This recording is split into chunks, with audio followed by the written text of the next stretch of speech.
ఈ రోజుల్లో నటించేవాడు నలుగురిలో బాగానే ఉంటాడు. యథార్థం మాట్లాడేవాడే ఒంటరిగా ఉంటాడు. అందుకే అంటారు, యథార్థవాది లోక విరోధి అని. ఏం పర్లేదు, ఒంటరిగా ఉన్నా పర్లేదు, యథార్థంగానే ఉండడం మంచిది. ఈ రోజుల్లో ప్రేమికులు 2 రకాలు. అబ్బాయిల ప్రేమికులు, అమ్మాయిని ప్రాణంగా ప్రేమించేవాళ్ళు, అమ్మాయి పక్కలోకి వచ్చే వరకు మాత్రమే ప్రేమించేవాళ్ళు.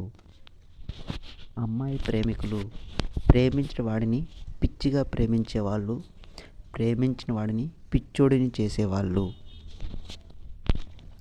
ఇలా ఉన్నారు కాబట్టే 100లో ఏదో ఒక్క జంట మాత్రమే సక్సెస్ అవుతుంది, మిగతావి ఫెయిల్యూర్ అవుతున్నాయి.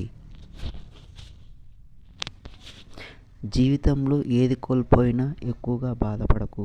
ఎందుకంటే చెట్టు ఆకులు రాలినా మళ్ళీ కొత్త ఆకులతో చిగురిస్తుంది. జీవితం కూడా అంతే మిత్రమా. ఇష్టమైన వారి నుంచి మనం ఆశించేది ఏమీ ఉండదు.